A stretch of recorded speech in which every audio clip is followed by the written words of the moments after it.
I have loads of questions to ask you, but I'm sure some of the audience would like to ask Patrick and Sinéad some of the questions. You told us how you react to getting a laugh. Yeah. How do you react to not getting a laugh? Try desperately. No. Well, you see, those are the things you learn. It's not something that I am culpable of. Is that the right word, Frank? Could be. Culpable. You culpable never. Of looking for a laugh. It's not that, it's never interested me. I'm only delighted. I as an actor, actually was incredibly, respectful of the playwright in a very, very damaging way for the playwright himself. I would be very respectful of text. This was particularly so of Shakespeare. And I seriously didn't know you could mess around and play about and elicit a response and do all sorts of things. And you can, to the detriment of the play or to the advantage of the play. But you have to be very careful about that. What we call them cheap laughs sometimes. If the text and the situation gets a laugh, that's bliss. When I got my first laugh in As You Like It playing Phoebe, I couldn't believe what had happened to me. Suddenly, from all out there in the darkness, and it wasn't like you're all lit now today, but and this sound came to me on the stage as Phoebe, and it was astonishing, and it's very seductive. So you have to be very careful, never to go for a cheap laugh, because that's to the detriment of the text. And the text is all really, Patrick and I come at it with our different sensibilities. But actually the text is all. So when the situation gets a laugh, that's brilliant. But searching for and, trying to find laughs, I don't go in for that, really. I don't think. Do I? No. I'd kill you. What? We're laughing. And it's usually the worst thing you could possibly do, actually. It's that thing about the laugh was there last night, and suddenly it isn't there. Oh, yeah. And, yeah. Listen, I'll just tell you this one story because it's phenomenal about theatre. I was playing Roxanne in Cyrano de Bergerac, and Derek Jacobi was playing Cyrano. And I'd taken over from the original Roxanne, because I have to tell you, she wasn't very good. So she was airbrushed out of history.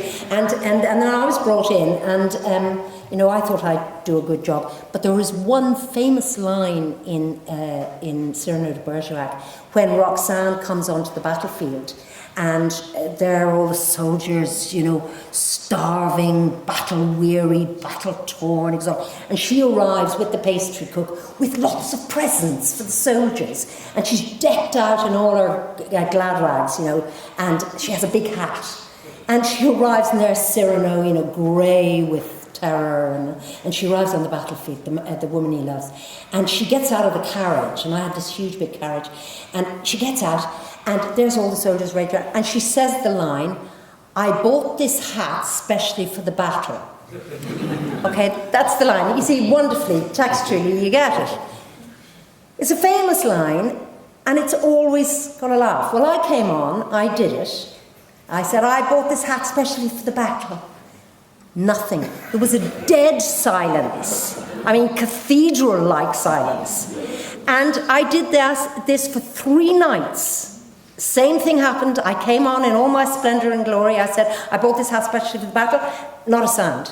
And Derek Jacobi said to me, who was playing Cyrano, he said, "Sinead, you know that line, I bought this hat specially for the battle?" I said, "Yes, Derek." He said, "You're not getting any response." I said, "I know. It's a famous laugh line, isn't it?" He said, "It is. And it's because you're doing it wrong." And I said, "What do you mean I'm doing it wrong?" He said, "Well, there's an inflection. If you give a particular inflection, the laugh will be there." I said, "What do you mean?" He said, "The line should run, or should read, I bought this hat specially for the battle." I said, "Don't be ridiculous." That's a ridiculous inflection. He said, try it. I went out that night. I came out of my couch and I said, I bought this hat specially for the battle. Now, don't ask me how or why. I have no idea. But there I was being told how to get a laugh when I had no idea how to get a laugh. So it's all a mystery to me, really. How do you feel the counter of that? In other words, when you are trying to be dramatic or serious and the audience laughs, when in fact there is no laugh there. Well, there's a particular instance of... Terrible feeling. Yeah, it's a very difficult one. That question is very difficult. Because there is a line in Much Ado About Nothing where she says, kill Claudio. You'll all know it if you've read Much Ado. It's a famous line, kill Claudio. And she is asking the man who's professing love for her to kill the man who has dishonoured her cousin. And she says, kill Claudio.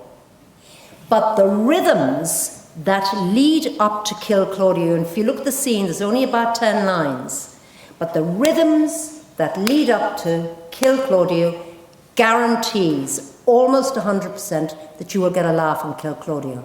So as an actor, I played Beatrice for 3 years all over the world, and I can probably count in the 20s how many times I didn't get a laugh for Kill Claudio. And we were both, Derek Jacobi again was playing Benedict. We were both working towards not getting a laugh, but the cadences and rhythms that Shakespeare built into that moment, I'm afraid got a laugh. So he must have intended it. But that used to be a bit heartbreaking for me. I was in floods of tears, telling the man I loved. Maybe it was funny.